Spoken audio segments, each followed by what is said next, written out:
what has gone wrong. It is again not showing me anything. I'm not very sure. But I think Darpan, please start. On behalf of IPSWZB, I welcome all of you here to a great evening today with all our stalwarts who are icons, I would say, in psychiatry, as well as women who have actually achieved so much. And as they talk about their journey, I am sure they are going to tell us what leadership skills we need to cultivate.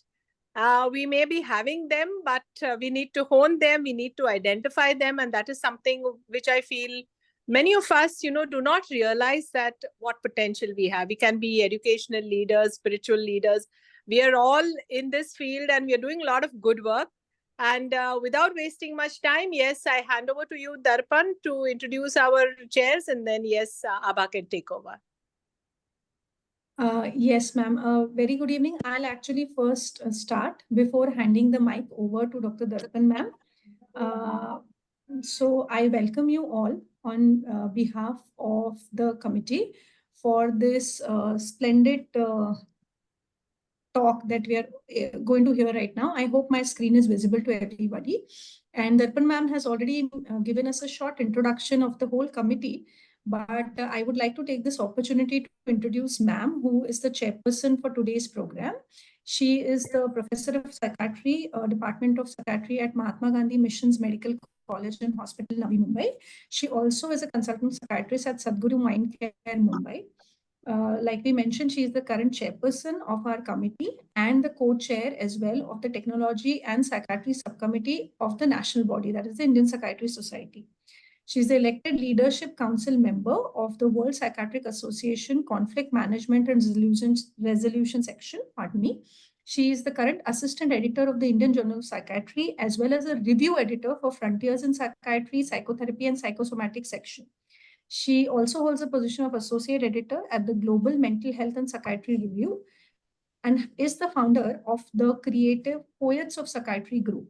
She has a lot of accolades to her name, including the A.S. Johnson Gold Medal Essay Prize, the IPS Travel Fellowship Award, the ICAM Luke Clark Young Scientist Award, the WPA Young Psychiatrist Fellowship, and JSPN Fellowship Award. I welcome you, ma'am, and now I'd like to hand over the mic, the baton to you as you go ahead to introduce our next speakers.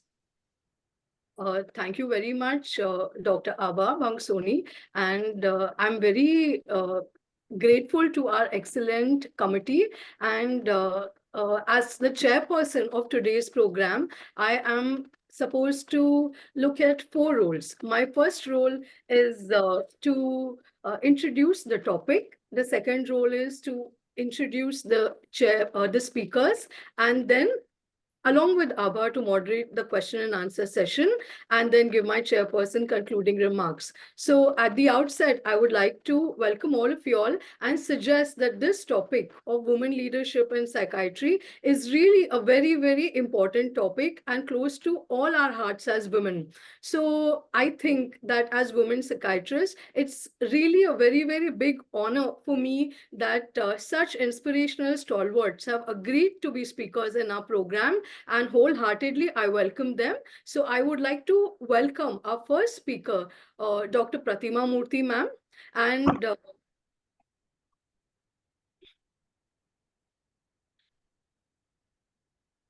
yes, so Dr. Pratima Murthy ma'am, it's a very big honor to welcome you, ma'am, as the first speaker in our Women Leadership and Psychiatry program. Dr. Pratima Murthy is the director and senior professor of psychiatry at NIMHANS. She's fond of saying that most of her education was on either side of a single road, the Palace Road in Bangalore, with her schooling from Sophia High School, pre-university from Mount Carmel College, and graduation from Bangalore Medical College. A long-term institutionalized alumnus of NIMHANS, where she did her diploma and MD, joined subsequently as assistant professor, and then rose in the ranks. From early in her career, she was involved as a consultant to many international organizations in the area of addiction, her first love. Human rights in mental health care and psychiatric training are her other passions.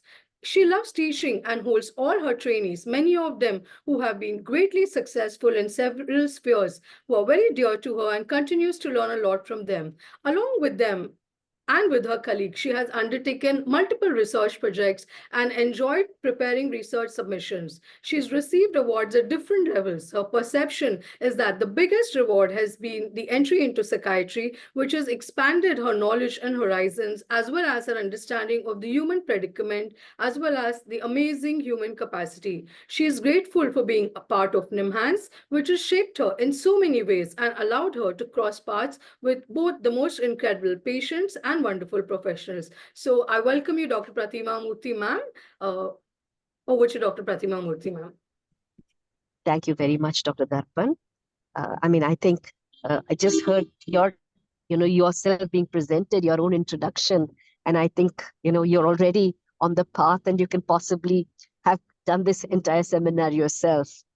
Dr. Nina Savan, Dr. Darpan, Dr. Abha, all the other people who are present here today. First of all, a little disclosure. I'm sure you're seeing a terrible visual image because I'm kind of on the road. And secondly, I've just been recovering from a respiratory infection. So if I get into a paroxysm of cough while I speak, my apologies. I'm going to try and keep my voice as low as possible because I think when I get animated and louder, that's when the cough starts. So I'm going to try this style of, speaking in a very soft and subtle mode. Thank you very much for asking us to participate in this program. I always believe that when you talk about leadership, it's so much about position, because I think there is sometimes a mistaken notion that in order to do things like a leader, you have to be in positions of leadership. And I want to illustrate the fact that this is not necessarily so. I've possibly been lucky at being able to at certain points in my life have certain positions of leadership, but I believe that that's not something that's the most vital thing to being a leader. I think it's really cultivating the attributes of leadership all along, and I'll tell you a little bit about some of these. I'm sure all of you know much more about this than I do, but perhaps it's always useful to reflect on what kind of allows us to show some of the characteristics of leadership while we are in our working positions. So let me start off with telling you a little bit about, where I schooled. I studied in a convent called Sophia High School. And I always say the first leaders that I saw were my teachers, especially my primary school teachers. One particular teacher, and I've named her in previous talks, and I must name her, was a young lady. She was all of 18 years, and we were just in our primary school. And you won't believe the kind of qualities that she kind of showed, her kindness, her compassion, her firmness when it came to guiding students. These were amazing qualities that made us automatically, it's almost like fireflies going towards a light. You constantly want to do something that pleases her. You want to do the right thing. And even without so much as raising her voice, she would be able to get you, to do the right things. I also remember the kind of charts that you had in school, that, there was a ladder, and if you gained some, you did the right things, you would be able to, get up onto that chart. And that itself was such a reinforcement. So you learned that if somebody kind of mentored you, there was something that you had to achieve, you got the proper reinforcement for that, you would end up, doing the right kind of things. And that kind of continued right through with, in a convent, there were teachers, there were sisters of the Notre Dame, and many of them were absolutely inspiring in terms of their dedication, in terms of their single-minded determination to do the right kind of things, to be fair. And I think that's something that you realize with all of them, in spite of you coming from different backgrounds. The sense of fairness, the sense of a very healthy competitiveness, I think are some things that got instilled in all of us. So I always remember that the motto of our school was truth and universal love.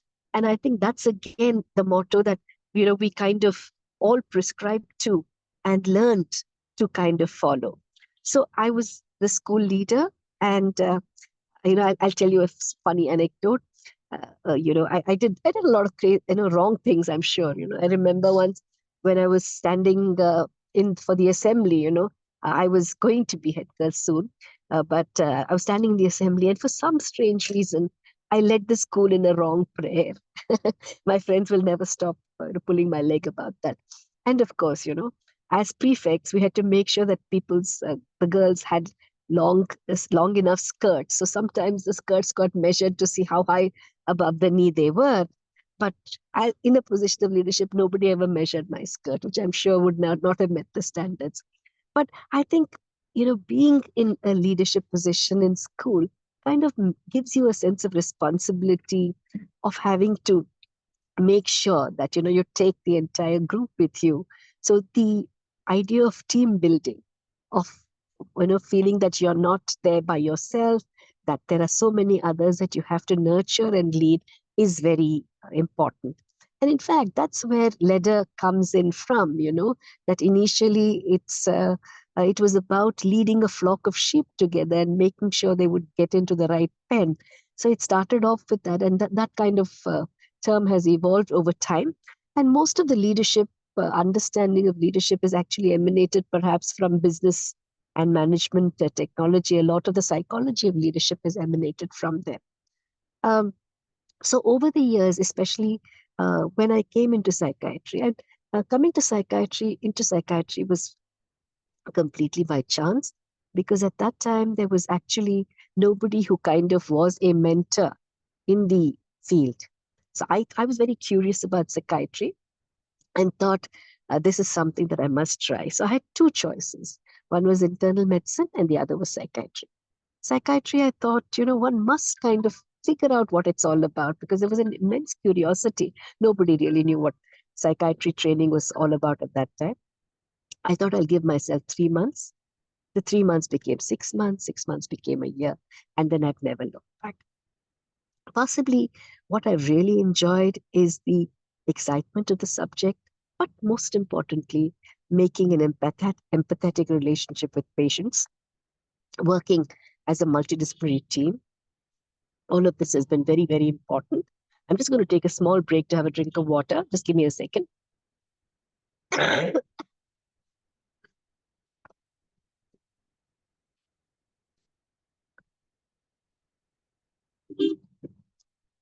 Sorry about that.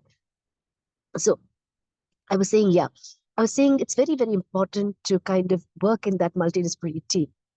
So I learned that fairly early. And I think that's been very, very important, because you learn to take people along with you. And of course, working at NIMHANS is really a great opportunity, because along with clinical services, training and research are also given a lot of priority. I always felt that I had the skills to be a teacher. I mean, I love being a teacher. I'm very passionate about teaching.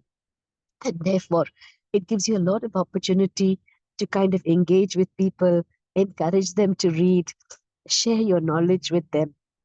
I always believed, I always used to tell my residents, it's very important to have two heads to make decisions. So for example, when we went on rounds in the casualty after an outpatient, I would always say, even if I was first on call, I would always want someone to kind of be there to listen to me and to tell me, what is right and what's not right, and to do some critical thinking. And that's possible only when you work as a team. Similarly, I think for research, there have been some wonderful people who got me interested in research. Dr. Rajat Ray is one of them. And he was a great, mentor, in the sense of getting me interested in doing a research, an MD research in the area of addiction. Of course, I must not forget other mentors like Mohan Isaac, who've always been there for me. And I think that's the value of having somebody who is a mentor, that you can turn to them to ask them questions, not just about the field, but also about, making decisions and choices in general. The other thing, of course, is I think it's very critical to have a supportive family, because there's so many times when the call of work has necessitated my traveling, my being away at long hours.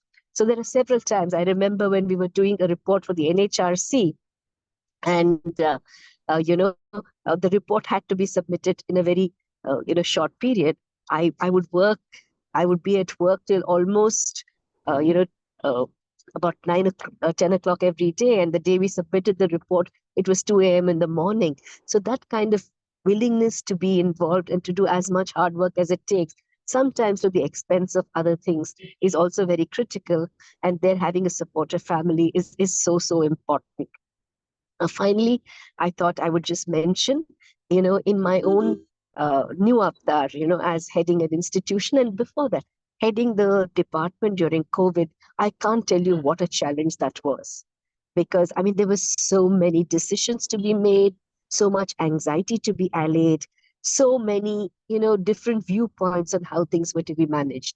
And I think that really gave me perspective on the fact that, when things are uncertain, it is about being there, being available for people, supporting them. I think really the important aspect of leadership that I possibly was able to demonstrate there was really to support the numerous residents. Many of them lost their family members. Many of them were so anxious to be so far away when the pandemic was going through. Many of them had COVID themselves. They had to help patients who had COVID. And I think that really awakened my sense of how important team building and leadership is. I've also been involved with several research projects. Each one of them has been a great learning experience at the international level, being a consultant for the WHO, for the ILO, for the UNODC, having several projects like the NIMHANS ICOTA project, which brought me in touch.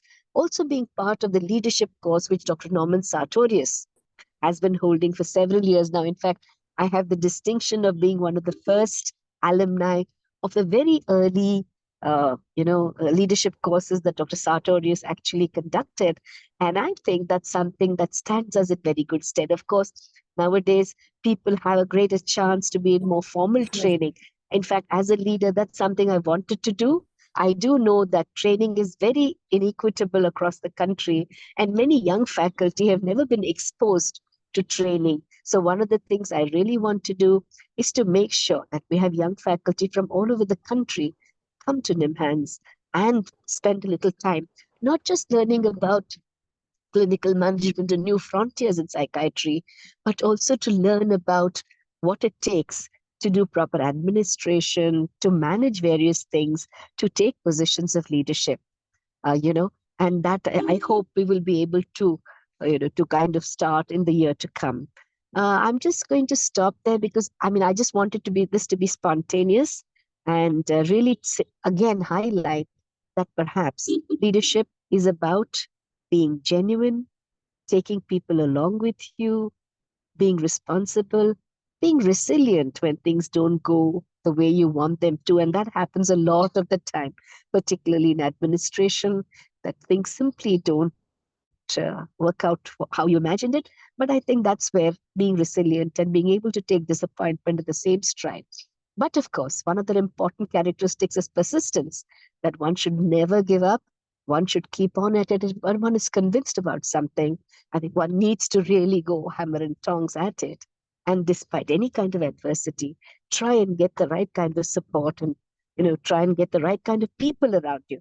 I think if there has been, anything that I can, talk about being successful about, I think it's a fact of having fantastic teams, whether it's my colleagues, whether it's my students, whether it's my family, which I believe is as much a team as anybody else. I think all of this is very, very important. So, and one of the most important things is not to have any regrets, is to do the things that you enjoy, to do them passionately, to look back and to say that I've enjoyed every moment of what I've been doing. And I think that's very, very important. I'm going to stop there. I'd be happy to take any questions. Thank you very much.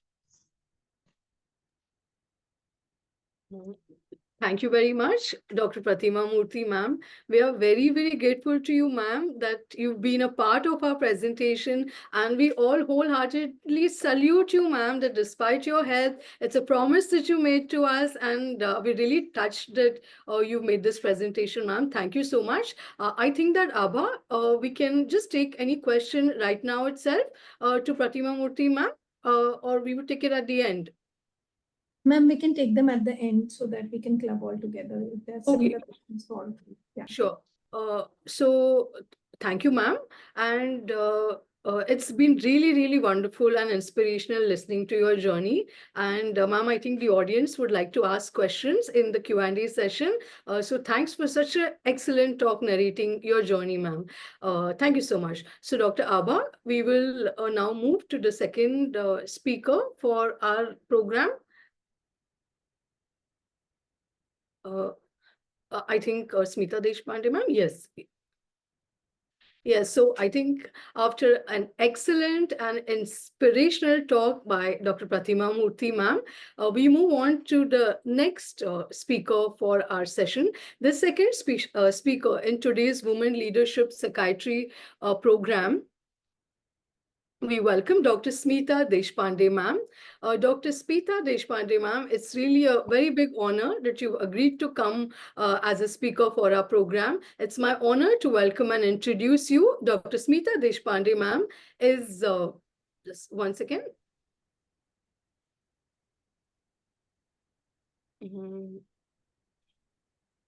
Ma'am, my screen is visible, right? Is it? Yeah, we can see your screen. Yeah. Screen? Have you shared the screen? Yes, ma'am. My screen shows the CV for Smita, ma'am. Okay. See it? Just one second. Yes.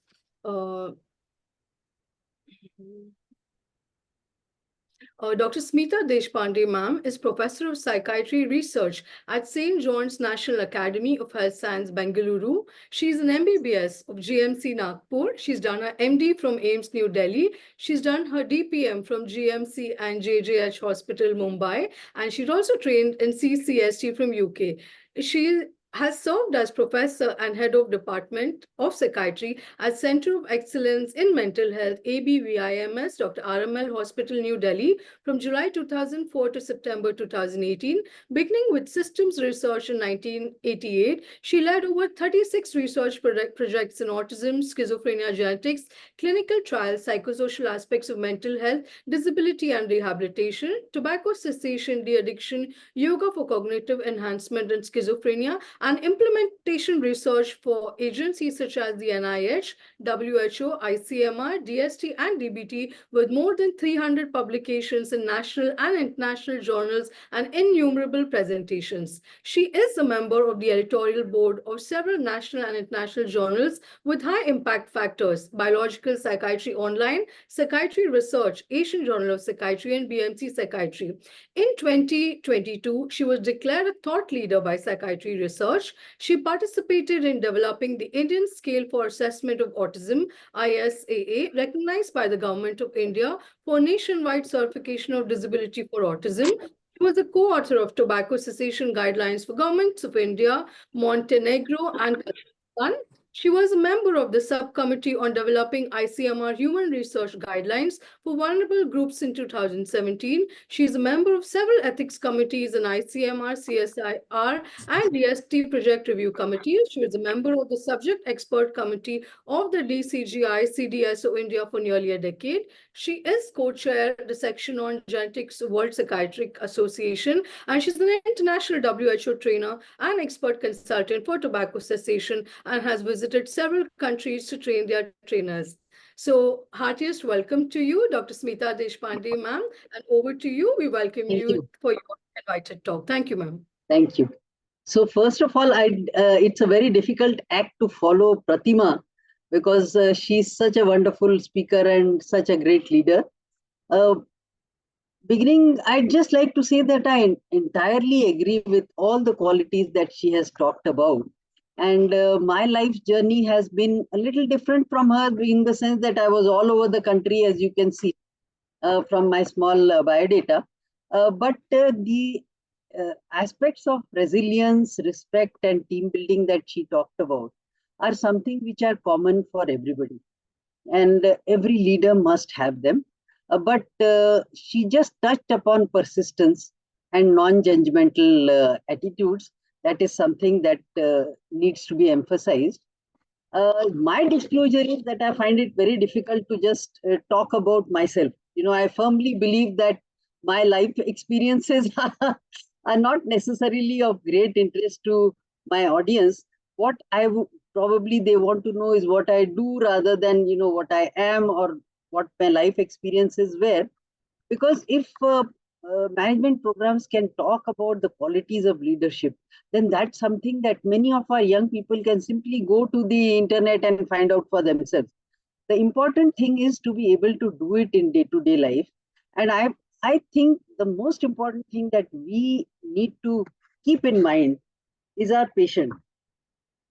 And what we are doing has to be ultimately to make the lives of our patients better.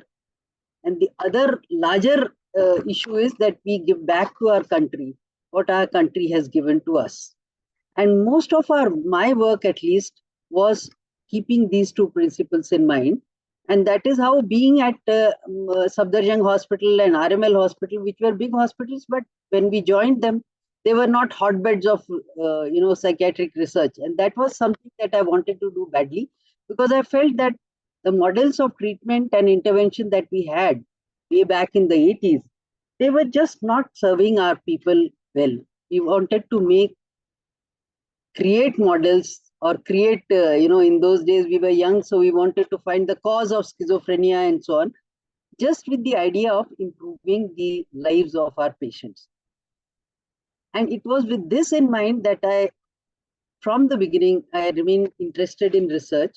And I'll talk to you now about the continuous stream of work that we have been doing, apart from the other things which I've detailed in my article in Psychiatry Research. You can go back and read about it, and you saw my CV as well.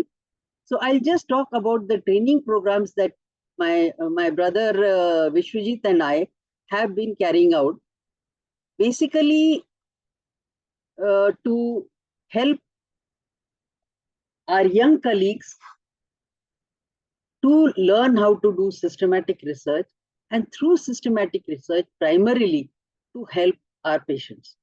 So I'll just start. Can you see my slides, or should I go back again? Yes, ma'am, we can see it. You can go on the slide. Okay, yeah. So now can you see it? Is it okay? Yes, ma'am. Yes. Right. So first of all, I'd like to begin by thanking all of you, your generosity in calling me and inviting me for this lecture.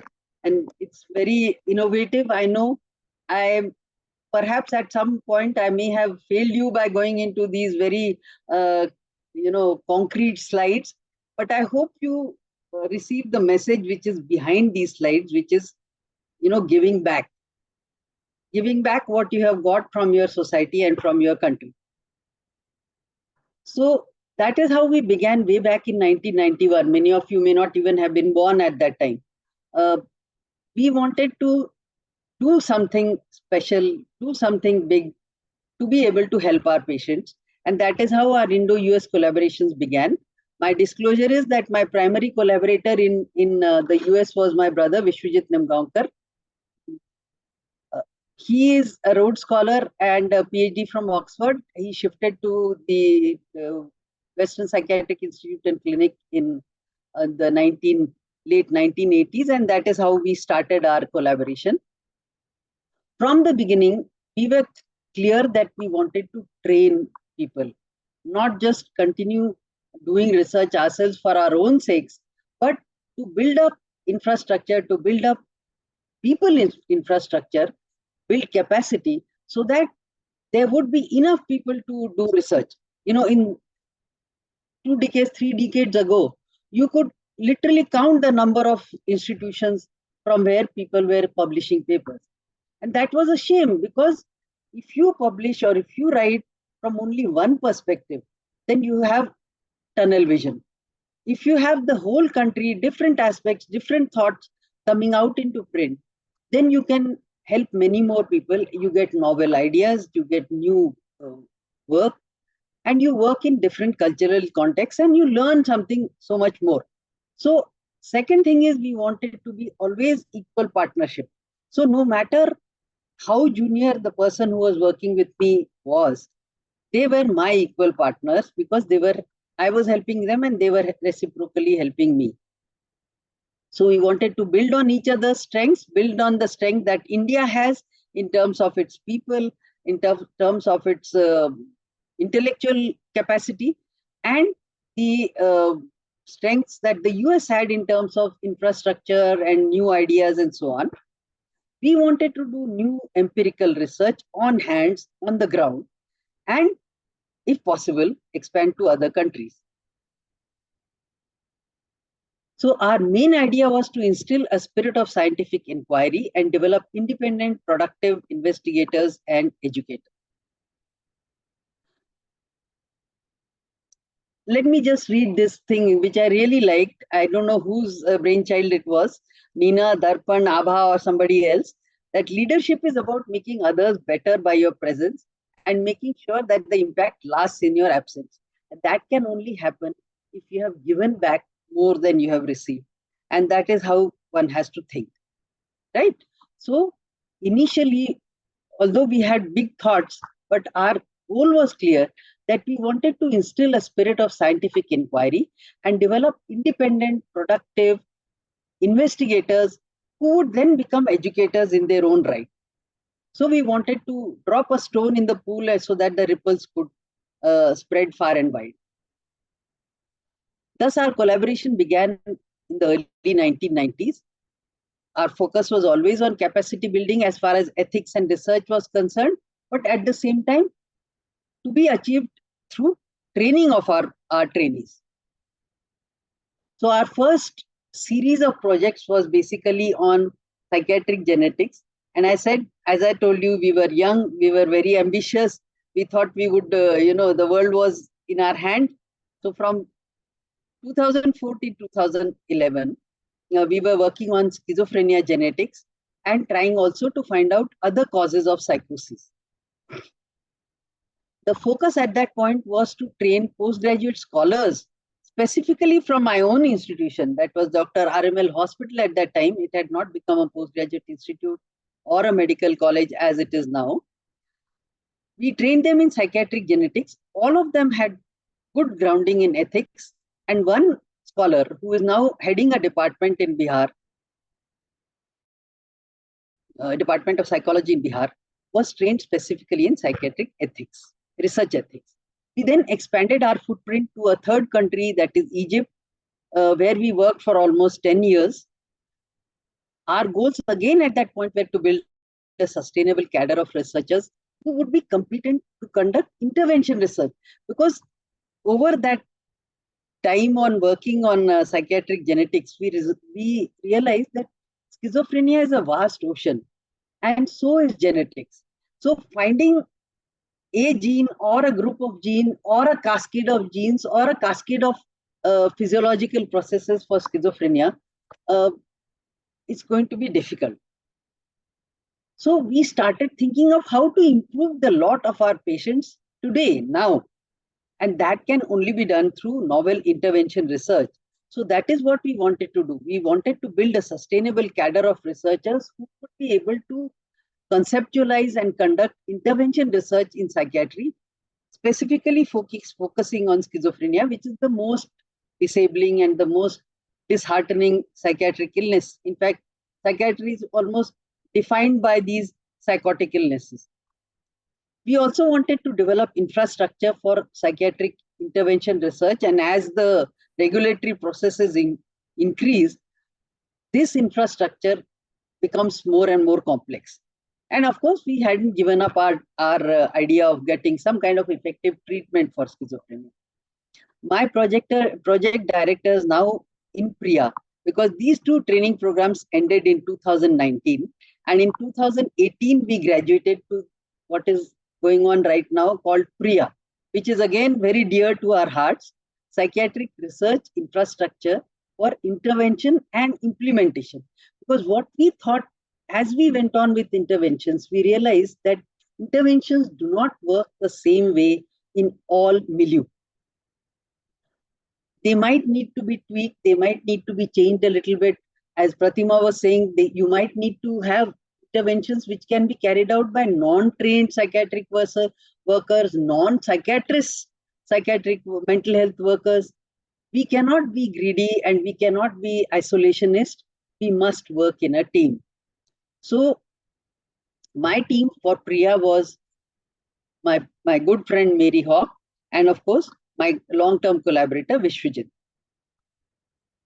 The significance of Priya was that we wanted to look at addressing the need on a much larger scale for systematic scientific research, trained psychiatric research personnel, again, in intervention, implementation, and ethical research training with a long-term multiplier effect. So now we became more ambitious. We wanted our trainees to train even bigger groups themselves. So this multi-country program without walls, which has been going on for more than 2.5 decades, has focused on infrastructure and research, and only you can tell me whether we have been even partially successful or not. Our trainees have now published more than 150 peer-reviewed publications. They have received grants from US as well as from various Indian agencies. We have trained 112 postgraduate colleagues from all over the country, and 21 are still ongoing, out of which more than half or nearly half are women. And 13 of our trainees are now departmental heads of department. And I think that's something that fills me with pride.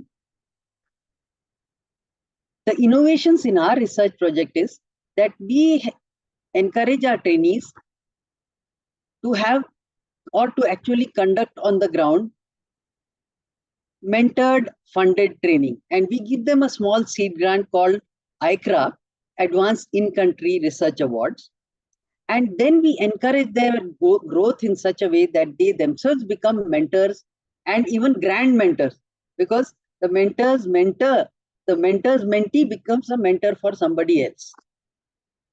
Our new experiments have been grantathons and mentorathons.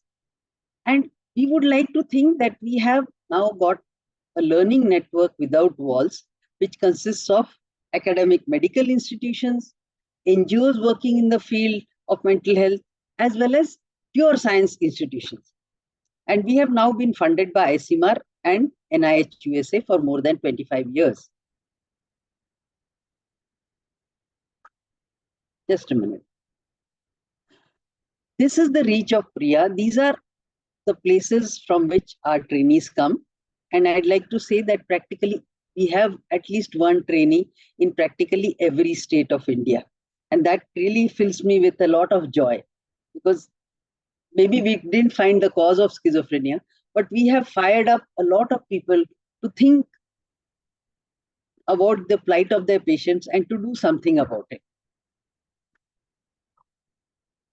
Priya is now gradually winding down. You see, the NIH Fogarty International Center research projects and training programs are given for 5 years. So now Priya is winding down, but we have been lucky enough to be funded one more time by another training program called Priya Teams. And this is what we are going to do now. Instead of training a single trainee, we now want to reach out and help people to build up research teams themselves. At the institutional level and the individual level, we would like to work on implementation science and team building. We would now become a little more ambitious and work at the governmental level,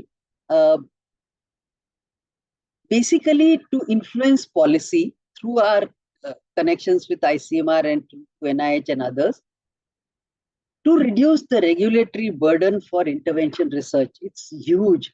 And I know that my audience will know how difficult it is even to carry out a small MD thesis on intervention research, and how many hoops you have to jump through. We would like to simplify this because patients also have a right to good interventions, to new interventions, to effective interventions. And that can only come up through research.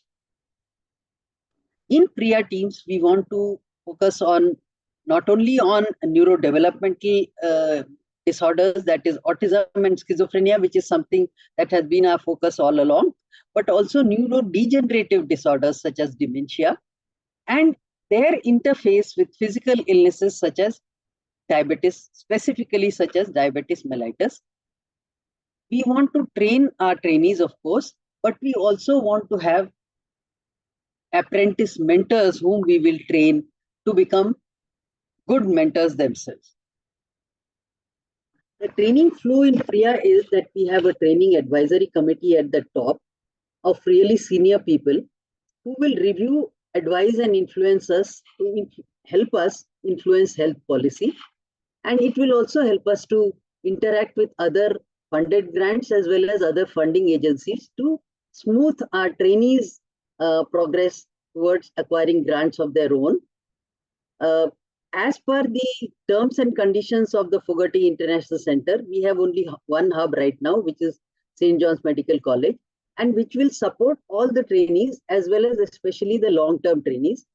But never fear, we will ask for them, we will request for them, advertise from them from all over the country. We will be funding them through the ICRAs, which I've spoken about, through our partnership with ICMR, which is the Grantathon, and Mentorathons, which is mentoring workshops where we will help our trainees become mentors themselves. So thus we'll have two big groups of trainees, research trainees as well as apprentice mentors.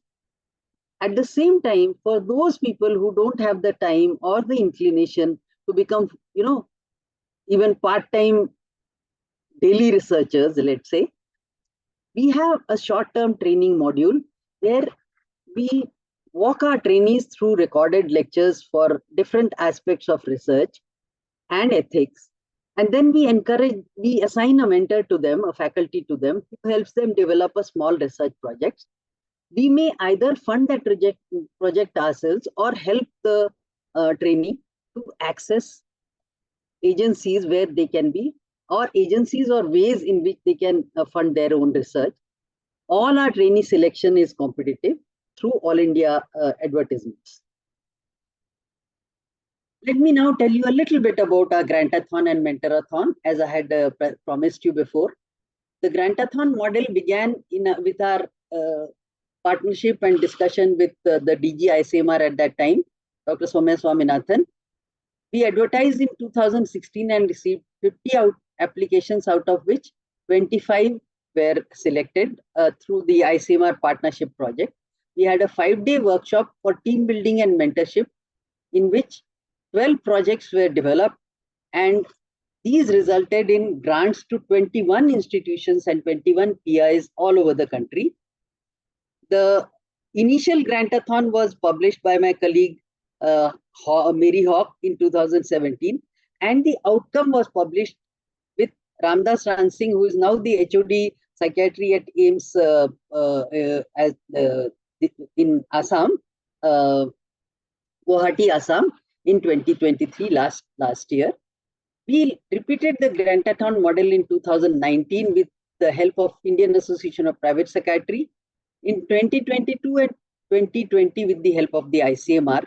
And in 2022, when we advertised for the Grantathon again, we were overwhelmed with 277 applications, which resulted in only 18 PIs with 10 projects, whom we are mentoring right now.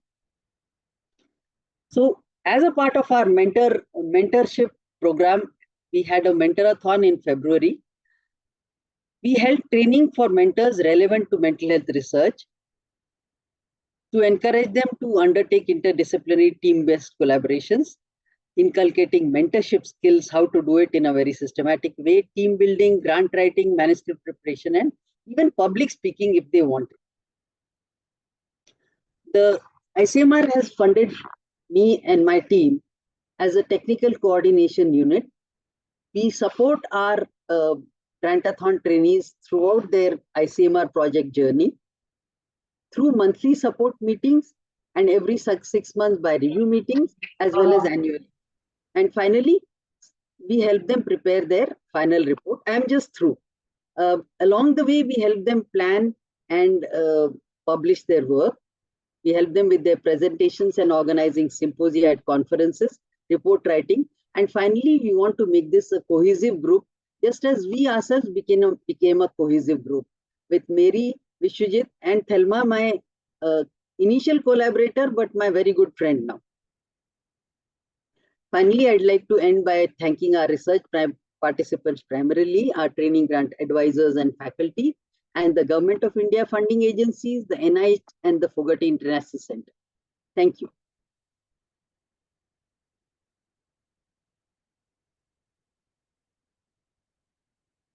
I hope I wasn't over time. I think I was. Sorry. Thank you very much, Dr. Smita Deshpande, ma'am. It's been really, really wonderful and inspiring to listen to you and understand your whole journey in psychiatry, ma'am. And I'm sure that the audience has a lot of questions to ask you. And well, so I think that the audience has also put in one or two questions, which we shall take it, ma'am, towards the end of this presentation. So I thank you very much, Dr. Smita Deshpande, ma'am, once again for, wholeheartedly agreeing to participate in this program. And I want to again update you, ma'am, that it was my original idea to conduct this program on women leadership in psychiatry. And I shared this idea with Dr. Neena Sawant, ma'am, and as a great leader that she is and our IPS West Zone's president, she supported my idea and helped the whole team and also suggested to involve Dr. Abha as convener to moderate the program. And we three, decided how should it be, the speakers, chairs, and this program could be possible. The idea is mine, but the direction is Neena, ma'am, and executing is a great role Dr. Abha has played. So thank you so much, Dr. Smita, ma'am, once again for your inspirational talk on research and training. And now we move on to the third speaker for today, Dr. Ritambra, ma'am. Dr. Abha, would you please share the slide? Well, now the third speaker for our program is Dr. Ritambra Mehta, ma'am, and it's a very great honor for me, ma'am, to welcome you today, and thanks so much for agreeing to be a part of our program. And I'd like to begin the introduction that Dr. Ritambra Mehta, ma'am, is professor and head psychiatry at Government Medical College, Surat. She has done her MD Psychiatry from BJMC Ahmedabad in 1990. She's worked as a senior resident at NIMHANS from 1991 to 1994. She served as an assistant prof from 1994 to 2001 at BJMC Ahmedabad, then as an associate prof and professor from 2001 at GMC Surat. She has served as additional dean from December 2018 to November 2020 and dean at GMC Surat from December 2020 till June 2023. So we wholeheartedly welcome you, Dr. Ritambra Mehta, ma'am. We are aware that you are a proud member of our fellow of our zone, and we know that you've been doing great work in Gujarat and throughout the country. And we also would like to know more about the community programs, the academic leadership, and your role that has been and that you rose to the highest level of dean in your institution. So really, it's an honor for us to have you here with us, ma'am, and we welcome you. Over to you, ma'am. Thank you. Thank you all. Again, any thanks are not enough, but to put me along with Pratima Murthy and Smita Deshpande, I again have no words to express my gratitude. But Pratima, she gave you a flavor of National Institute, and Smita again close to Delhi and ICMR and other places, so research and training. But both of them I know very well.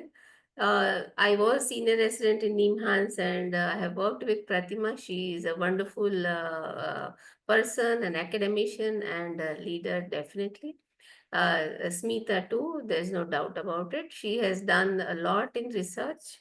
And here's where I stand. I am working at the grassroots, at the state, at a small general hospital, psychiatry unit.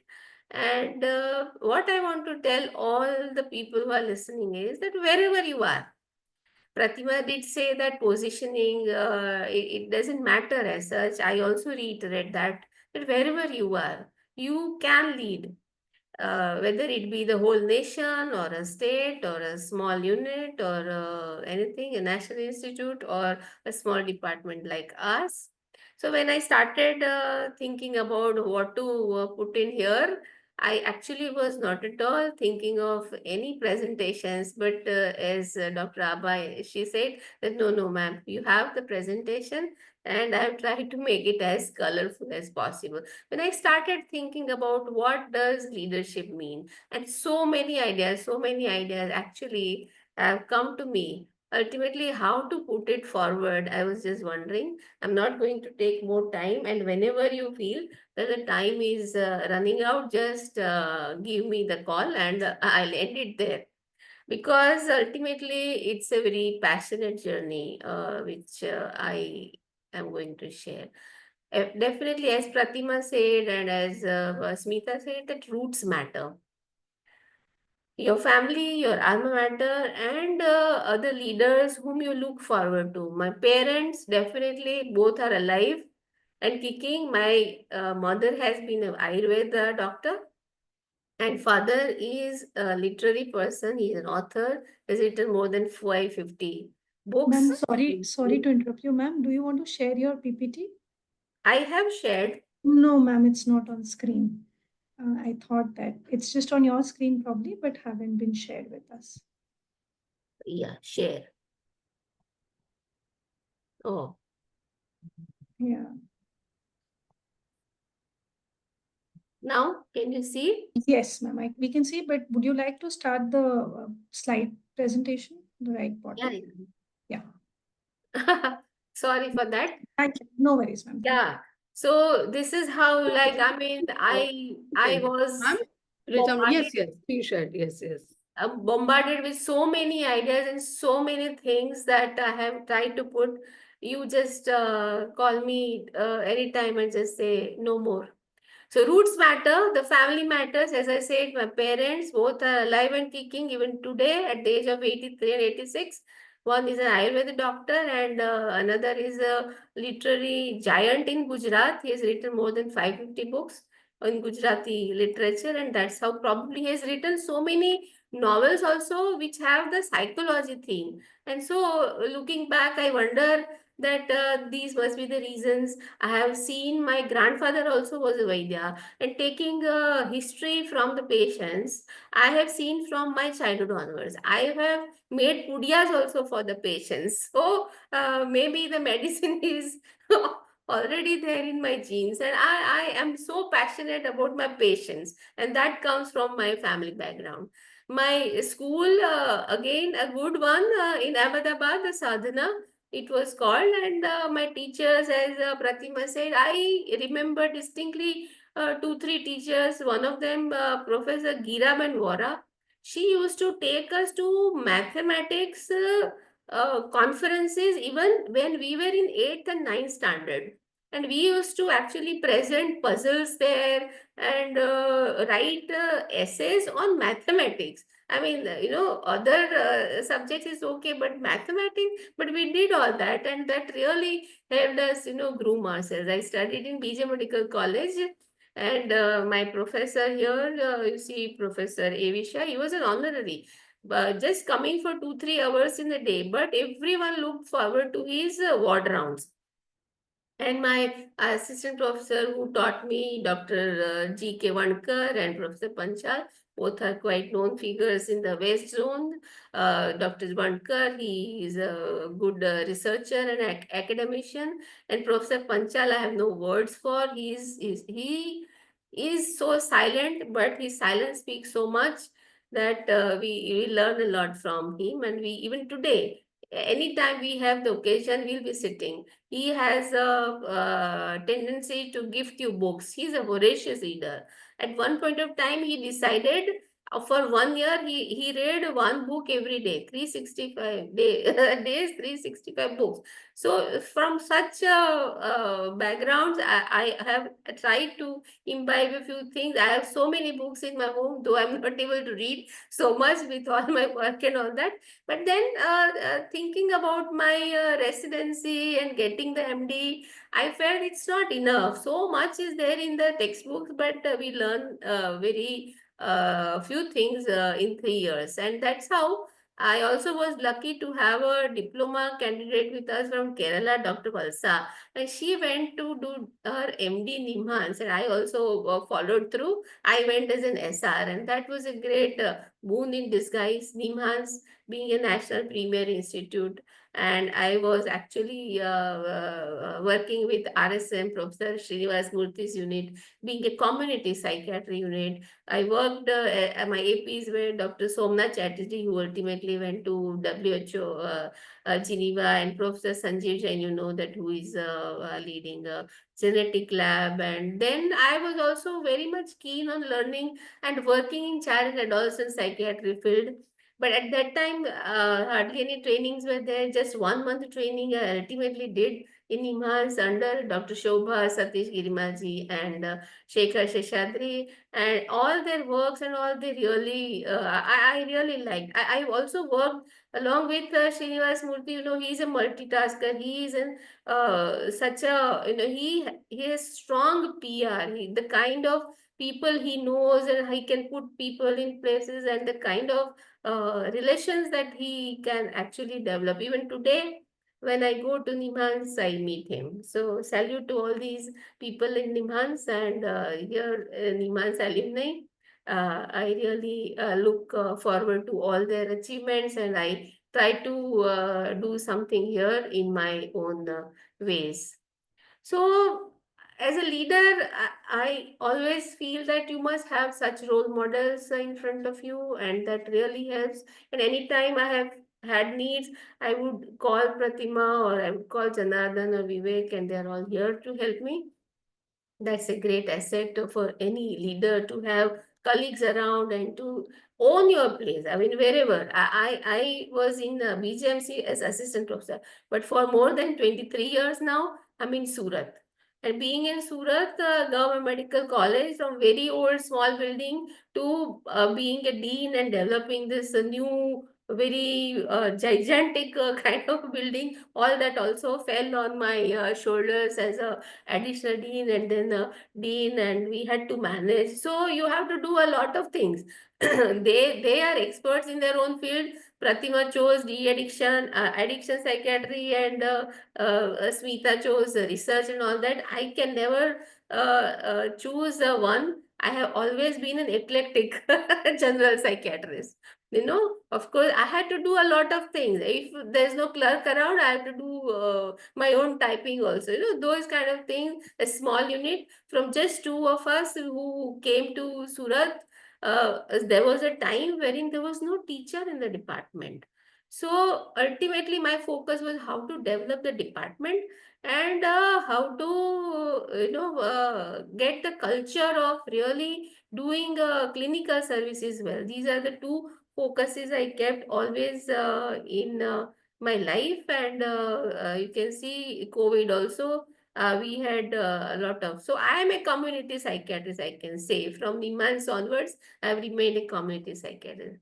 Know your passion, as Pratima said, as Smita said, that you must know what you really like. And I remember myself in 2001 to when I shifted to Surat, there were some suicides, board examining students, and they committed suicide all over the newspapers. And that's when was the first time, 2003-4. I remember that I actually gathered people around, our own staff. I mean, we were only 2, 3 at that time, but still with resident doctors, we searched around. I must have called Professor Murthy also. We got all the material. I made my own manual to how to go about it. And we actually started a helpline. 2003-4, I remember that incoming calls became free. Kind of, we didn't have to pay. Before that, it really cost. And now incoming calls were free. So just imagine our own mobile phones. We said it is all open for the helpline. That's how we started. For more than 15 years, we actually had a helpline. And then for the medical students also, this DASH project, it's called Distress and Suicide Prevention Help project we did for the whole of Gujarat. We had 6 medical colleges. Today there are more than 30 medical colleges in Gujarat only. But at that time there were only 6, and we started. I was lucky to have our health commissioner, Professor Amarjit Singh, and he was good enough to give us some grant at that time. Money is not easy to flow till 2005, 6, 7. After that, we have got some money. Otherwise, I am from the general hospital. So all the money goes to other 20 plus departments and not to mental health. And in mental health, what you require? You require more of manpower, because always it's a one-to-one job. No, so always there is a crunch, because manpower is something which no government wants to hire more and more and more, because it really costs, right? So in such a situation, the today also this project is going on. Several manuals and several books, actually my literary genes also has been helping me. We have got such collections of so many stories through which depression is depicted and whatnot. And another for women especially, all of you can do it doesn't require much of efforts, is a pregnancy registry. We get all kinds of disordered people, women, and they really get pregnant, and how to. So for more than 12 years now, we have this data of pregnancy registry, and we are analyzing that, and maybe in some near future we'll come up with a report. So wherever you are, it doesn't require much money, and that is why this slide says frugality helps. Resources are scarce. Mental health is a last bit in the health that governments want to spend on. Of course, today things have changed. Central government still gives a lot more money. So what we have done is, I have got all the central government grants. So the first thing was in 2003, NMHP said that for medical college, you get the grant of 47 lakhs. We got the grant. And then onwards, we have got grants from the central government. Thanks to them, we have an OST center, which is actually NACO project, DTC, which is NDTC project, district early intervention center, that also was supported by the center, and so many other things, freebies and social media. Earlier, 2001, we reached here and we started radio shows and TV shows, newspaper coverages every other day, like a schizophrenia day or World Suicide Prevention Day, or it may be any other day. Like we used to be there in the news, etc. So the whole Surat and the district started knowing. When I came to Surat, there was an OPD of 15-20 people. In a few years only, it became 150, 200. Today, more than 250, 300 walk-in. And we do the same thing. So we ran helpline and whatnot. The BIAF was another project where mental health mission of Gujarat, there also I was a member in Ahmedabad, and then I shifted to Surat. We continued the work, and we took this project of BIAF. It's an NGO, a mental health support project it is called. We did village health guides training, medical officers training, and we came up with a manual for them also. And even today, I have presented this low-cost model paper when NSIPS was held in Nimas earlier, maybe 10 years back. And it's a very low-cost model. And even today, gradually, now it is actually converted into district. It is supported by the district team. But earlier, we used to go there every fortnight on Sundays. We used to request our private practitioners, who happen to be my students only, more or less. They used to come. We used to go, our resident doctors, and we ran these kind of extension outreach OPDs and did all kinds of thing. So that is how we work, right? And quality matters. So quality, always I've tried to improve. One project which I really am very thankful and grateful to is Dr. Soumitra Pathare was the PI, and we had a CAMH, Center of Addiction and Mental Health, Toronto, Canada, a global grant. So all of Gujarat, we got 6 centers are there, and here the quality, right? So we went through the WHO toolkit for the quality rights for the mentally ill, and we have so many, we have discussed, met people, stakeholders, and so many policies, so many improvements up to the infrastructure.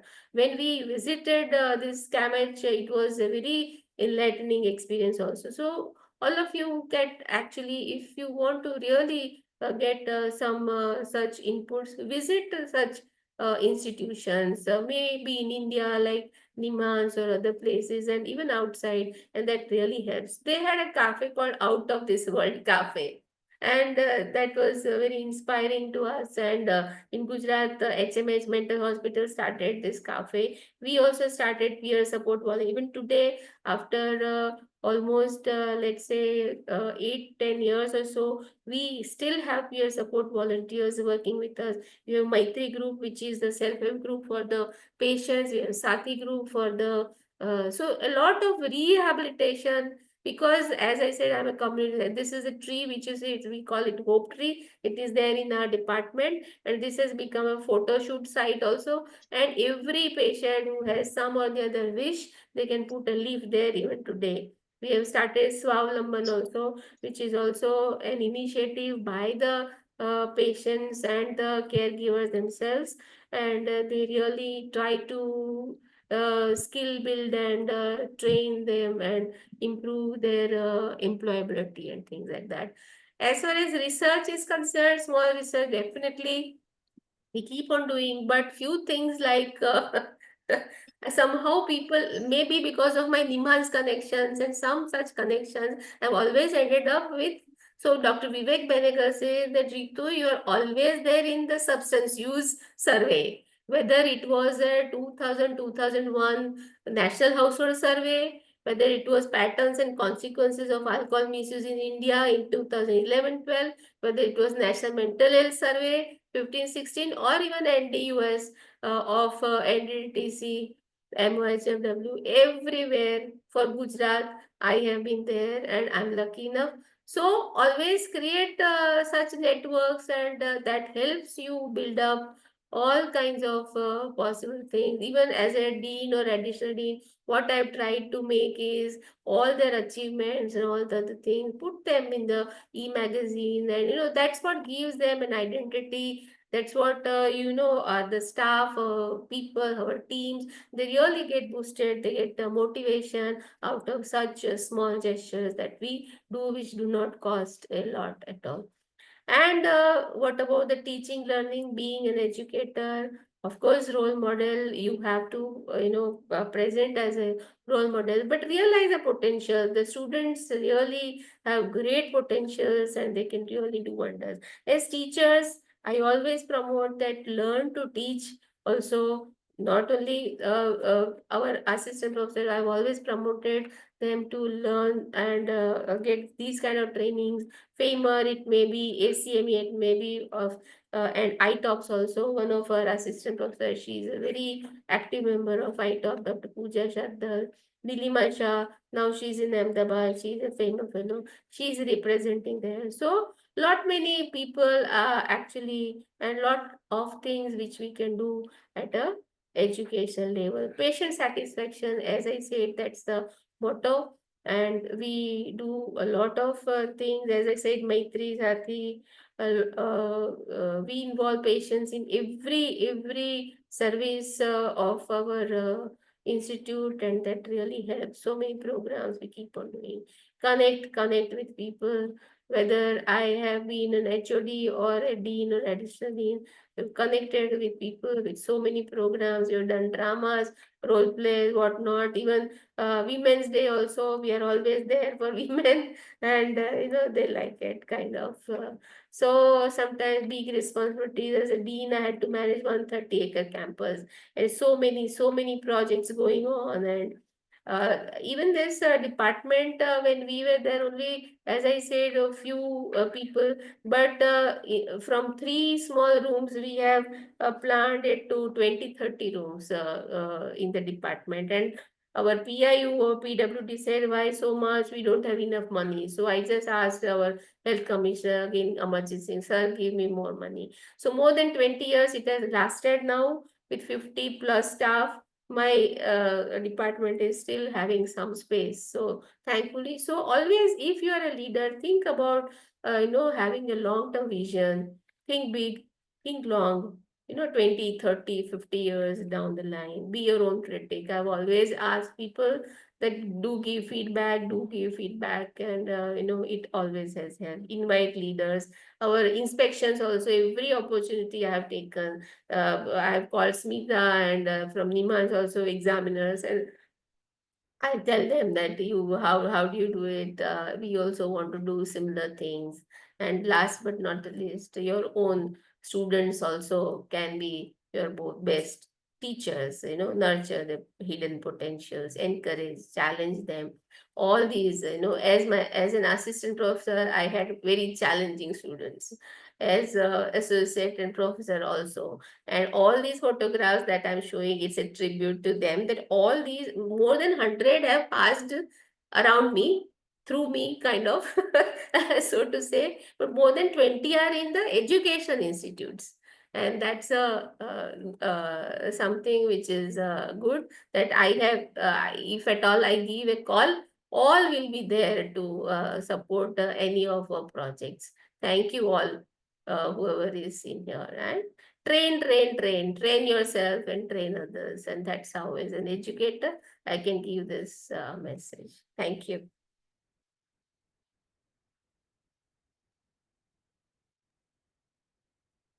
Thank you. Okay.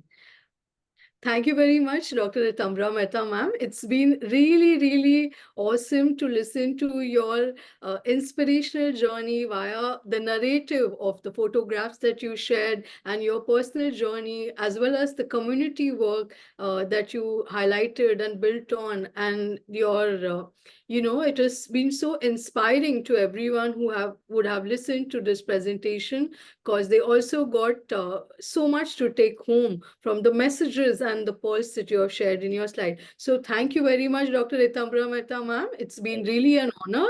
Thanks for your excellent talk. So I now request Dr. Abha that to please spotlight all the 3 speakers, the moderator and myself as chairperson. And then Dr. Abha, you can please read the questions, and please proceed to the Q&A session. Over to you, Dr. Abha. Yeah. Thank you so much, Darpan ma'am. We always know leaders through a certain image that we've made about them, but today's program helped us peel a lot of layers and understand them better and know how it's a more complex process that takes place. And I'm sure our audiences have gotten a lot of take-home points, a lot of inspiring stories, different styles of presentation by all 3 of them. So a lot of takeaways for everybody. I think one question that was addressed to all 3 of you by the audience was, as females, did you face throughout any of your roles any gender bias, any gender discrimination? And if you did, how did you tackle that? How were those challenges tackled? Pratima ma'am, would you like to take that first? Sure. Let me at the first say that no, I have not faced any gender bias. And I think that's really to say a lot about the people that I've worked with. The second thing is, I think, number one, the way I see gender, particularly in, let's say, in the area of faculty, is that you should not let gender come in the way of your work. sometimes it becomes an issue where people are not willing to take responsibility, particularly staying back to finish things, you know, and those are the kind of things that can get people annoyed, irritated, pitiful, etc., etc. So I think willing to work hard is very, very important. The second thing is also making sure you have good peer support, that you have good peer support so that you can always call it out. I always believe that I had male colleagues who would not take any kind of gender discrimination within the department. They would speak up for their women colleagues. I mean, I can name a couple of people, but I don't want to do that. I think that's very important. But the moment there is any kind of gender bias, and you know that sometimes institutions can be very patriarchal, disciplines, departments can be very patriarchal. At that point in time, sometimes it's very difficult to call out individuals who show gender bias. And there, I think coming together to decide how you're going to make that happen is very critical. And I think perhaps if it is, I mean, gender bias can take such a variety of different forms. For example, it can be just neglecting you, can be a huge form of gender bias, making any kind of gender colored remarks, which a lot of people actually don't know is not well received. I mean, I had a colleague who would actually say, "Hey, you're looking so lovely today. What a lovely sari, or what a lovely dress." I mean, that's not, that time. And I think so having a comfortable relationship with one another is very, very critical. But at the same time, conveying if there's somebody who's crossing a boundary, that that they are crossing a boundary should be very clear, should be very explicit.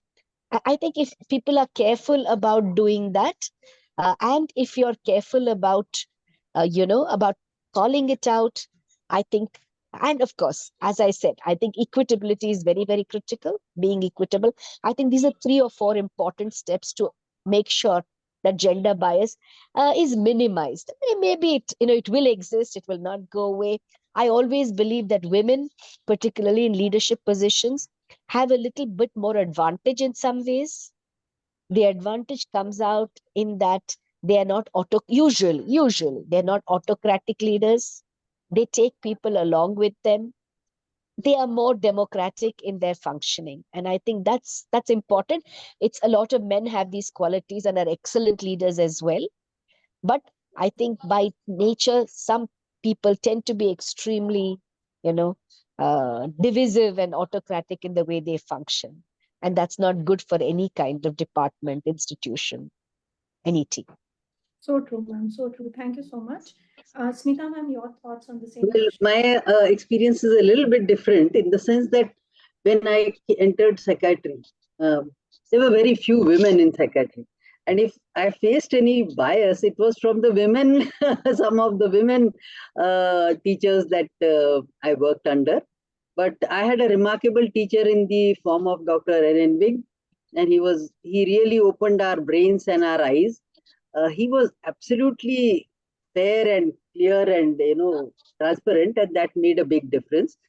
It's also a cultural and ecological thing. States like Karnataka, Gujarat, Maharashtra, the South Indian states as a whole, they have not faced, that's what Dr. Vig used to say, they have not faced invasions from outsiders. So their women were much more independent, and they were more politically aware, and they were much more into society. Whereas in the northern part of India, I was actually raised in Bihar, and then I worked for such a long time in Delhi. There, with the incoming cultures and invasions and so on, and then what happens after war, pillage and rapes and taking away the women and children. Probably because of that history and that culture, the women have always been pushed back and kept aside and kept inside the house. And so the whole societal attitude became different in North India. I can feel it very clearly in the North and in the South. But unfortunately, now we are getting those same attitudes, so-called, you can say, women bias attitudes. They are being exported all over the country. And that's a very sad thing. We have to have a pushback, not fighting or screaming or yelling or earning something for ourselves, but push them back subtly, gently, but all the time. And now, as the number of women in psychiatry grows, the anti-women bias of the women leaders has also started reducing, and they are much more, equitable, and they are much more open to having women colleagues. That's good to hear, ma'am. Good balanced view. Ma'am, the same question to you, Ritambara ma'am. How has your experience been when it comes to Yeah, gender? like not actually no bad experience as such, I can say, and not even a gender bias from probably from my childhood onwards. The way, like, I mean, I look at males also is quite, I mean, our stance also matters, I think. So maybe initially they may have doubt that a woman can do something or not, but over time, if they see the character, the abilities, and we can always, and as Pratima said, I always feel that as managers, as administrators, we are always better The compared government system in general, to government system has much less female male bias because men. it's all the employee. That's it. Yeah, maybe at Not the the deeper largest city. dean level, at much higher level, you might feel that, there are many men around, kind of, or, some politically inclined people also maybe there, wherein, but again, it's a matter of ethics. I've seen women also in, these groups also who are equal. And being in Gujarat, like, we have always been, we, as far as other atrocities are concerned, they are much, I mean, now, of course, with all the globalization, people mingling, it's all increasing. But otherwise, Gujarat is much safer place as such. And if one is confident, if the woman is confident, I think that's what matters. And And you remember, no boundaries. Ritu, what I'd like to say is that the women in this audience Yeah. are the top 5% of citizens of India. Yes, yes, Amongst the women and even amongst the men, we are yes, the most highly educated, the most privileged. So yes, we are speaking from a position of privilege. definitely. It's never Abba, forget. if I can just Yes, ma'am. intervene, Yes, I ma'am. think the other bias that we've forgotten about is from patients.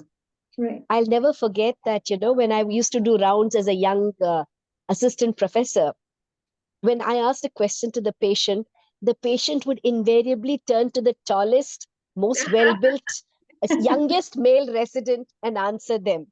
So, it would take some time for them to realize that, here was this puny little life show was actually in charge. Oh, So yes, I think those kind of biases from patients very often is there, but I must admit that over time, I think understanding that women physicians are actually perhaps more empathetic, more approachable. I think that bias from patients is gradually changing over time. definitely. No, Yes. definitely, ma'am. That's a very big thing that we have. Uh, Moving on, the next question, ma'am, specifically to you, Pratima, ma'am, because you spoke about trainings and leadership and mentoring also. The audience would like to know, are there any programs active in NIMHANS for leadership training? Because Okay. we churn out a Yeah. lot of leaders from NIMHANS. Yeah. So I always love to talk about the programs that Dr. Norman Sartorius conducts. And I was lucky enough in 1993, which is a long time back, to attend a program like this in Mysore, where Dr. Wig and Dr. Mohan Isaac and several others were there. I think, you internalize some of these things when you listen to it during your formative years. And a lot of this is not just, how to make a presentation, how to make a media brief, how to get on with how to balance your work and life, how to make a slide, how to make a poster. many of these things. But finally, it is also about how to network and strengthen your roots. And I think Ritambara's presentation was a lot about that. And I think that's something you have to learn and imbibe, because I don't think any of us can work alone, male or female. But I think as women, we need a lot of support. So building that kind of support within our own teams is very important. Making sure we have support. And I think that's an advantage that not too many people have, because they have a lot of other personal and interpersonal stresses. And sometimes that's where the difficulties come in. It's not about their competence. It's not about how good they are, but it's really about being able to balance all of it.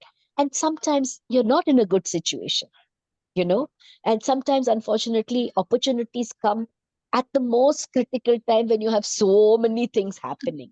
So I think for young women, I think make prioritizing, perhaps, you know making certain that you can convince your spouse that your career and your decisions are most important, taking turns in making sacrifices, finding opportunities where you have windows where you can the other person can kind of step in and take up the family responsibility, and you have a little bit more space, all of that. But given not having that, you have to create your own social support system. So that's very important. Now, going back to other leadership things, we were just before this program, we were talking about the ITOPS leadership program. The Indian Journal of Psychological Medicine has released a whole issue on academic psychiatry with 23 chapters just focusing on academic psychiatry. And one of the discussions there was on ITOP.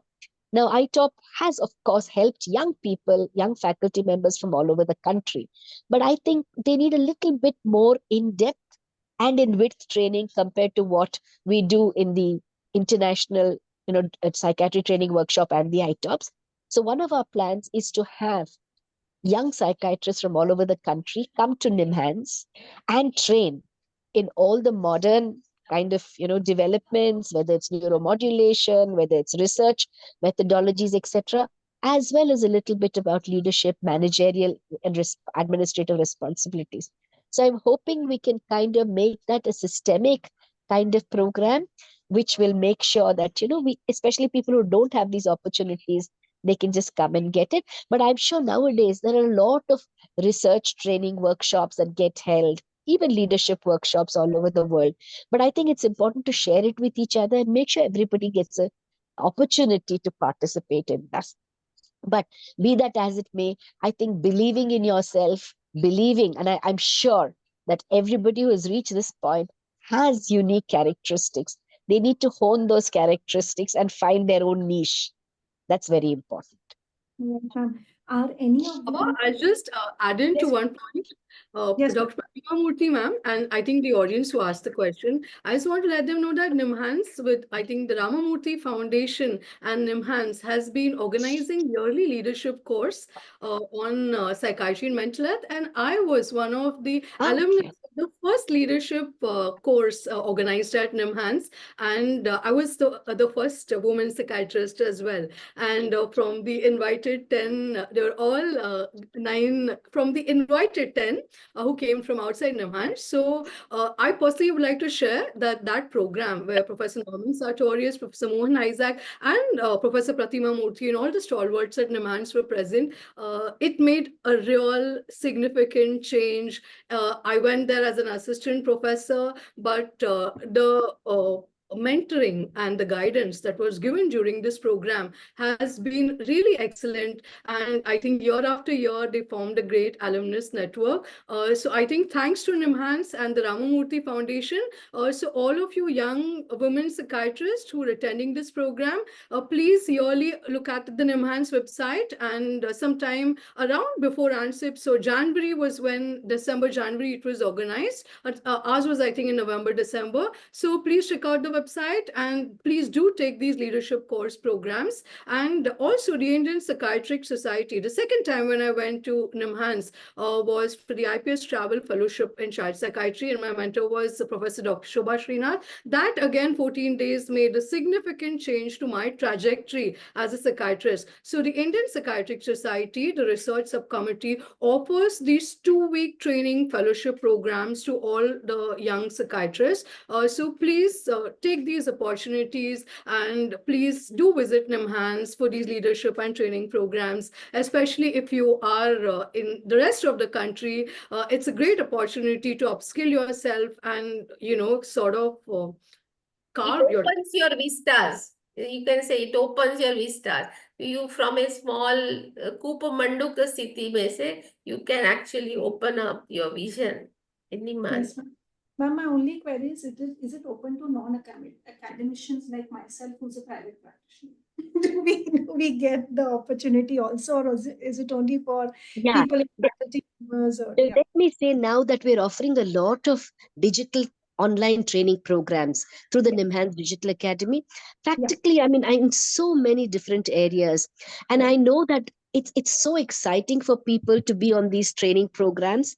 And, they follow adult learning principles.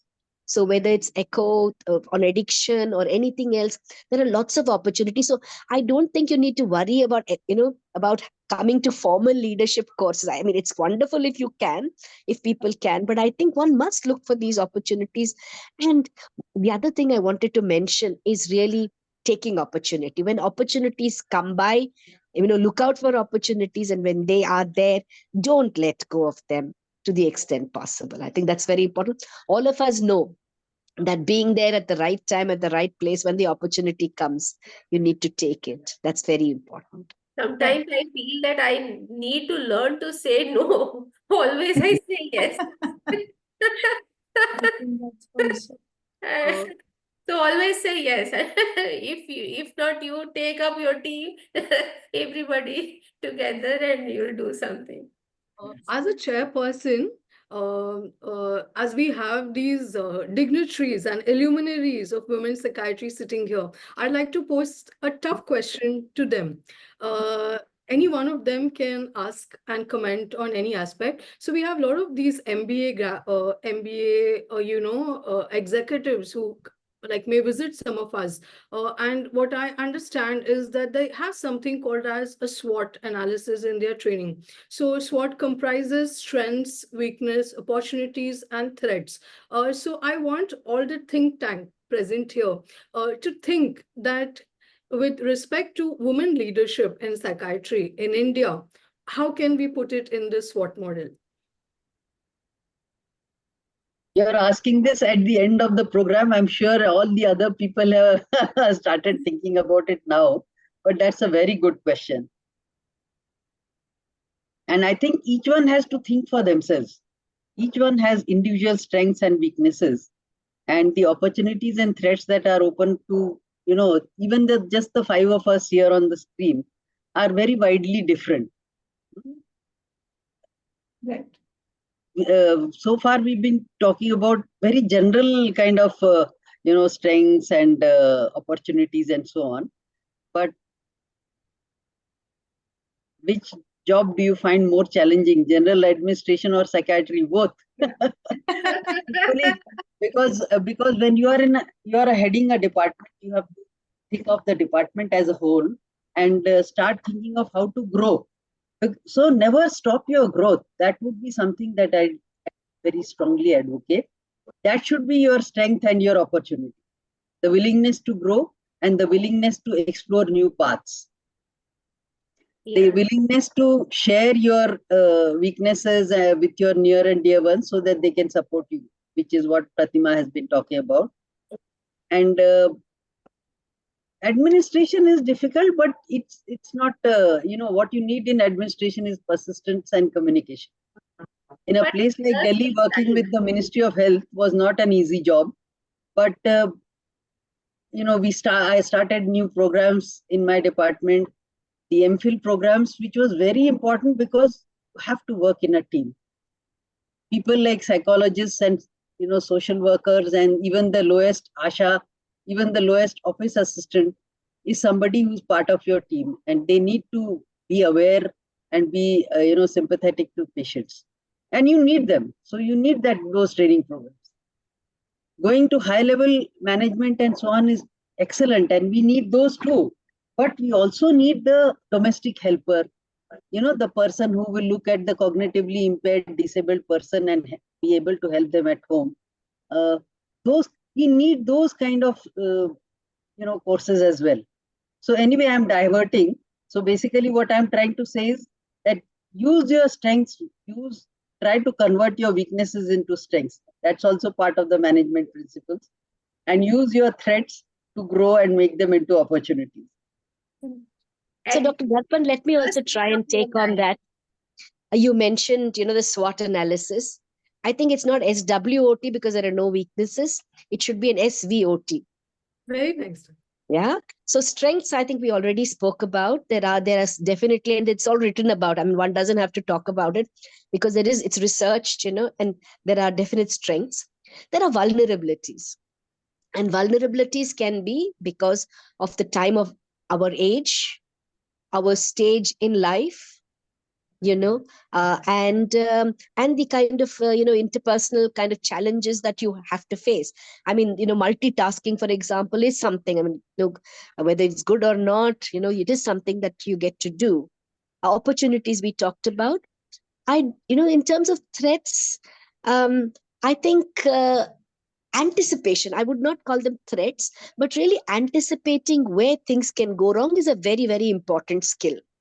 And therefore, preparing for that, not believing that everything will go in the way that you want to, preparing for adversity, preparing for, in case this doesn't work, what next?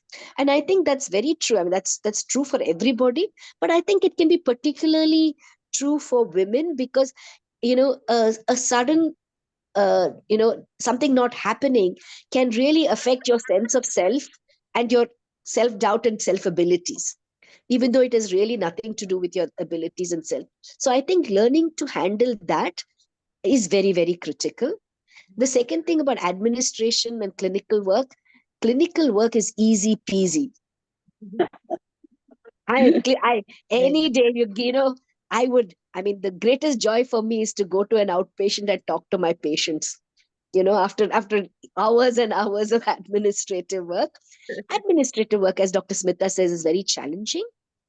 And I think your skills there in terms of bringing people together with your patients, it's a one-to-one skill. With your patients and their families, it's a lot of one-to-one skills. With administration, it's one-to-many skills. So you really have to appear fair, equitable, democratic, taking everybody along with you.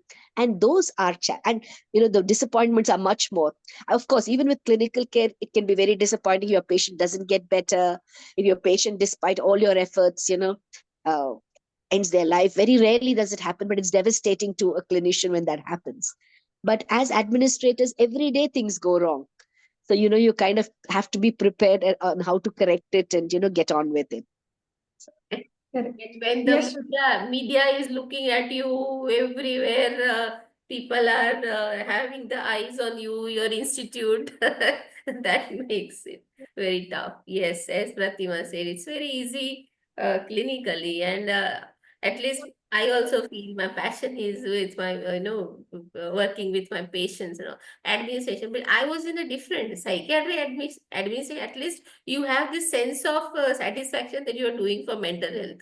I was in the general health kind of and dean, and so you are dealing with all the UGs and the strikes and the class 3, 4 and their levels and their strikes and their disgruntlement issues and all kinds of things. So as she said that you have to really, really manage your, so as a psychiatrist, but definitely it helped. At one point of time when I was dean, all the other 6 colleges, 3 deans were psychiatrists and 1 medical superintendent was psychiatrist. So everybody realized, especially in the COVID times, psychiatrists are better off handling these kind of stresses probably. because we actually probably are trained to manage other stresses and networking and how to get to convince people and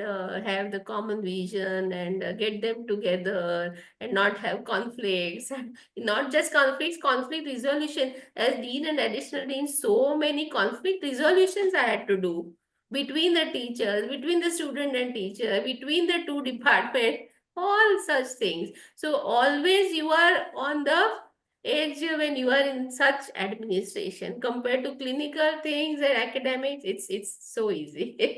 No conflicts. Thank you so much, ma'am, for all those insights. I think we'll just take the last question because of the time. Smita ma'am, people want to know if there are any links to, apply for the marathons and the grantathons that you spoke about. If there are, could you just We advertise our marathons and grantathons, and I in the newspaper? I try to make it a particular habit to put it into all my WhatsApp group and Okay. repeatedly as well. So hopefully, within the next year, beginning of the next year, we will start that. Okay, I think there were 2 or 3 questions about how to balance your priorities and juggle the multiple roles, but all 3 of you have spoken about good support system, speaking to your supports and gaining strength on that. Anybody would like to throw more And a light good on? support I system, really have ladies, I will say, please, a good support system includes your in-laws. So don't look at your mother-in-law as if she's your potential enemy. She could be your biggest asset. True, definitely, ma'am. I think my better half is along with me. So whenever I am doing a program, he is equally with me. So Good evening, sir. I think Professor Sarika Dakshikar ma'am has raised her hand. She wants to make a comment. Dr. Sarika ma'am, are you there? Dr. Sarika ma'am? Okay. Yes, Yeah, I'm there. Yes. You have time or? Sure.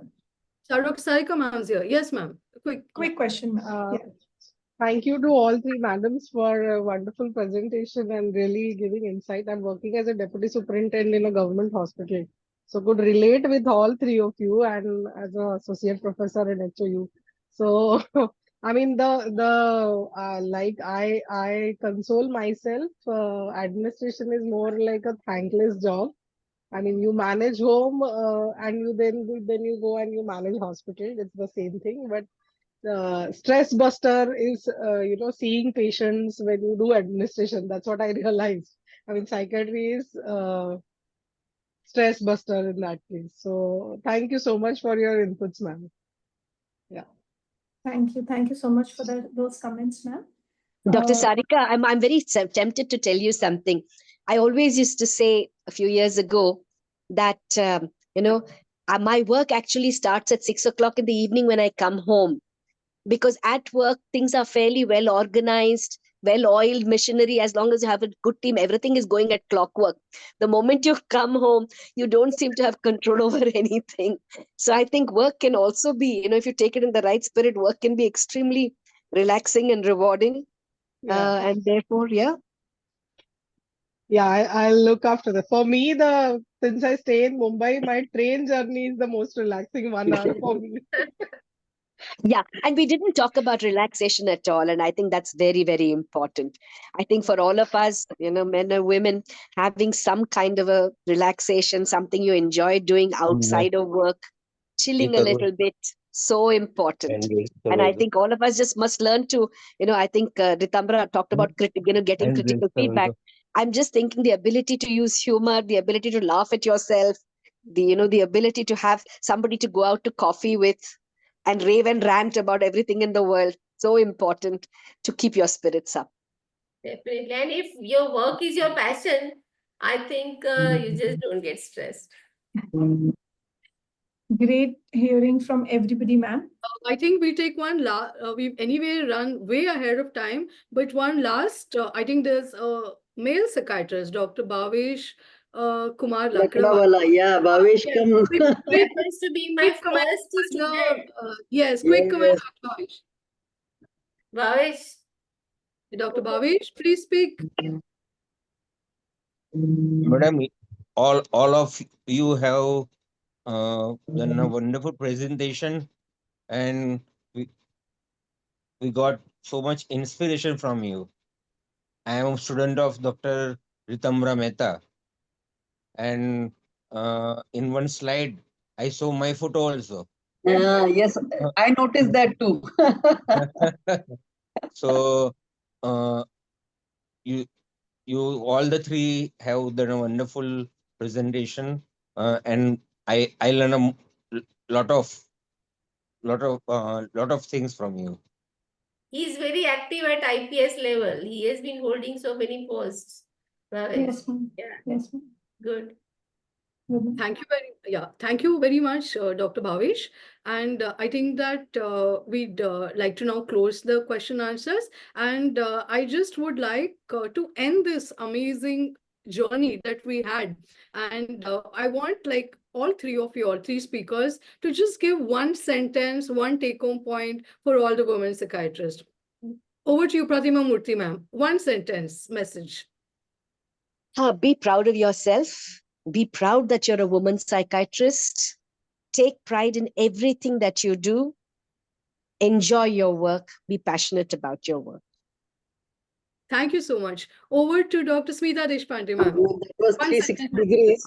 That was 360 degrees. But I would say build bridges. That is my message to all of you. You can't be friends with everybody, but at least try to build a bridge with everybody. Thank you, ma'am. Over to Dr. Ritambra Mehta, ma'am. One Yes, sentence I put message. it at the last slide. I mean, as both of them said, I agree to them. But empathy and ethics, and enjoy and be passionate about your whatever you are doing, and that will take you a long way. And never say no, always say yes. Thank you so much. So as a chairperson, you all have given the take-home messages and have made my job very easy. So I think it's been a great journey. And thank you so much for being a part of this program, Dr. Pratima Murthy, ma'am, Dr. Smita Deshpande, ma'am, Dr. Ritambra, ma'am. And I now say that it's been really inspiring, and I think it would be uploaded on YouTube, also of the IPS Western Zonal Branches channel. And this has been a great thing. It would have not been really possible without the support of Dr. Neena Samant, ma'am, and she had to leave for some other program that she was in, and all the assistance and implementing it and coordination was done by Dr. Abha Bangsoni, who is the chair, who is the convener of the session, and I'm myself being the chair. And we also have a great team member. I would like to once again highlight the role of Meenakshi ma'am, our advisor, and our additional members, Dr. Mansi, Dr. Pallavi, and Dr. Nitisha. So now I would like to request Dr. Abha Bangsoni to please propose a formal word of thanks. Thank you. And before that, I mean, when you're doing with the three of us, I may suggest that you can do a whole series, maybe 12, 20, 50 such programs, and each leader, psychiatrist, woman will have the opportunity to tell about themselves. Sure, ma'am. We will consider that in That's future. an excellent suggestion, ma'am. That's an excellent suggestion. Thank you so much for that suggestion, and we will definitely take it forward. This is formally our last activity of our committee for this year. And we wanted to end on a bang because a new tenure, a new session will be starting next month. And what a end it has been. We've got so much good take-home messages, so many good thought-provoking conversations, and it was lovely to spend the evening with all three of you. And just knowing that how approachable, humble, grounded all of you are, despite the heights that you've reached, that itself, I think, is also a take-home message that we all need to remember, that wherever we go, we need to be approachable. Somebody like me, who is not in the academic forum, nowhere, and I reached out to each of you, and each of you very simply on WhatsApp, very informally connected back, reached back, and gave me the time of the day. That itself says a lot. Thank you once again to all the audience members who have stayed with us till the very end. This would all not have been possible, like the ma'am said, without the support of our primary body under Neena Samant ma'am and our committee chair, Dr. Darpan Kaur ma'am. And I hope that we can meet in person soon and have another lovely time together. Thank you. With a bang, with the whole team. Thank you. Yes, with the whole team. Thank you. Bye. Thank